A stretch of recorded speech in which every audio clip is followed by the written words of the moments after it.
Okay, today we're going to talk about free cooling chillers.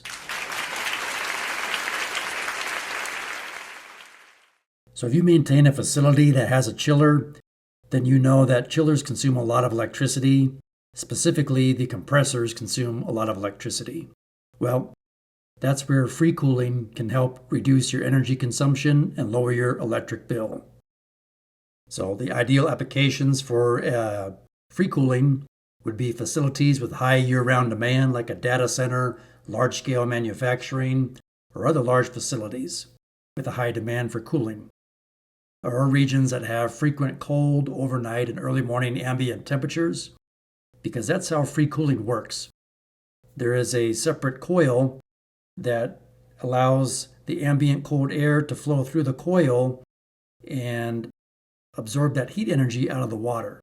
There's two types of free cooling. Direct waterside economizers, that's a dedicated heat exchanger that connects to the cooling tower piping and the chilled water loop. Or indirect integrated coils, which again is a dedicated coil. They're mounted usually right next to the condenser, like they're sandwiched together on an air-cooled chiller. They can be a standalone as well. So what is a free cooling chiller?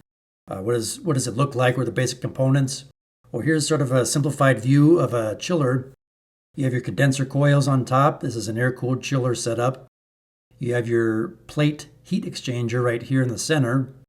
You have your compressor, and you have a water pump that circulates water through your chilled water piping.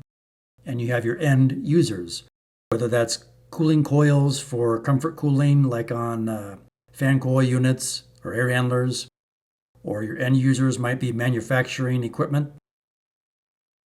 So those end users generate or absorb heat, and that heat gets pumped up to the chiller. And then, of course, inside that plate heat exchanger, that warm water gives off its heat energy to the refrigerant that's flowing through that plate heat exchanger.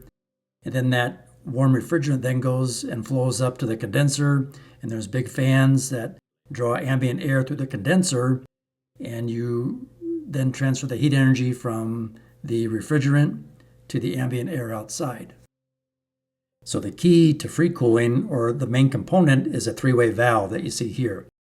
You can see us directing that warm water either up to the free cooling coils, where you're using ambient air to cool that water down, or that three-way ball valve directs the water through the plate heat exchanger or the shell and tube heat exchanger, also known as an evaporator, where the refrigerant has to cool the water down. But again, when you run that compressor, it consumes a lot of electricity. Whereas if you have what they call free cooling, you're not running the compressor. You're just running those cooling fans on those cooling coils. So you're consuming a lot less electricity. I hope you found this video helpful. Let me know if you already have free cooling in your facility or what you think about free cooling.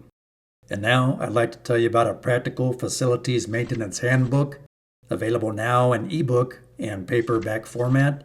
It has common facilities documents, signage, tags, resource and training material, as well as common shop equipment drawings that you can use to fabricate shop equipment for your facility. The link for this book is in the video description below. Or if you need hats, mugs, shirts, or weather-resistant stickers for your facility, there is a link in the video description below for this online facilities maintenance store where you can procure the products that you see here. I hope you find this helpful. Please like, share, subscribe, leave me a comment, and thanks for watching.